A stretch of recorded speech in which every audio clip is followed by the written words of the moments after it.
नहमदुहु व नुसल्ली व नुसल्लिमु अला रसूलिल करीम। अस्सलामु अलैकुम व रहमतुल्लाहि व बरकातुहू।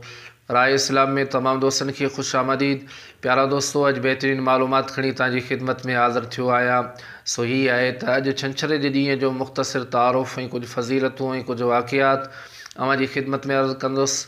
पर उन खां अॻु में अवां सां गुज़ारिश आहे त जेकॾहिं अवां असांजो चैनल सब्सक्राइब नाहे कयो त असांजे चैनल खे सब्सक्राइब कयो ऐं गॾोगॾु घंटी जे निशान ते क्लिक कयो ताजो असांजी हर अचण वारी नई मालूमात तव्हां ताईं आसानी सां पहुची सघे।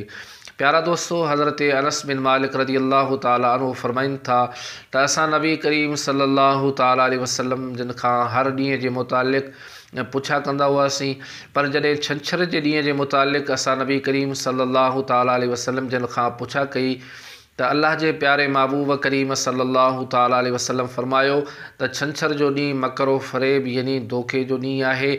त प्यारा दोस्तों, नबी करीम सल्लल्लाहु ताला अलैहि वसल्लम जिन जी खिदमत में अर्ज़ कयो वियो, या रसूलल्लाह उहो कीअं? त अल्लाह जे प्यारे महबूब करीम सल्लल्लाहु ताला अलैहि वसल्लम फरमायो, इन करे जो अहले कुरैश मूंसां इन ॾींहं ते धोखो कयो, मकरो फ़रेब कयो। ऐं ॿिया बि अंबिया किराम अलैहिमुस्सलाम आहिनि जिन सां उन्हनि जी क़ौमनि इन ॾींहं ते छंछर जे ॾींहं ते मकरो फ़रेब यानी धोखो कयो। उन्हनि मां हज़रत नूह अलैहिस्सलाम आहे जंहिंसां उन जी क़ौम इन ॾींहं ते धोखो कयो यानी छंछर जे ॾींहुं। ऐं हज़रत सैयदना मूसा अलैहिस्सलाम आहे जंहिंसां उन जी क़ौम इन ॾींहं ते यानी छंछर जे ॾींहुं धोखो कयो। ऐं हज़रत सैयदना यूसुफ अलैहिस्सलाम सां उन्हनि जे भाइरनि छंछर जे ॾींहं ते धोखो कयो। ऐं हज़रत सालेह अलैहिस्सलाम सां उन जी क़ौम छंछर जे ॾींहुं धोखो कयो।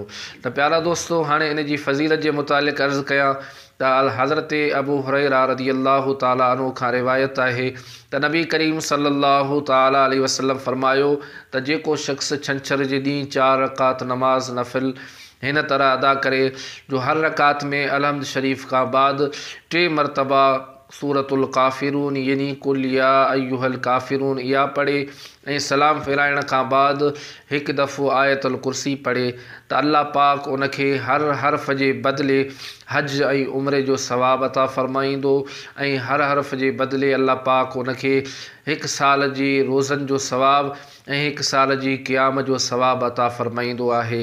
त प्यारा दोस्तों, ही हो छंछर जे ॾींहं जो मुख़्तसिर तारुफ़ ऐं कुझु फ़ज़ीलतूं ऐं कुझु वाक़ियात जेके मूं अवां जी खिदमत में अर्ज़ु कया। वरी नई मालूमात में अवां जी खिदमत में हाज़िर थींदुसि। तेसीं ताईं इजाज़त ॾींदा। अल्लाह हाफ़िज़।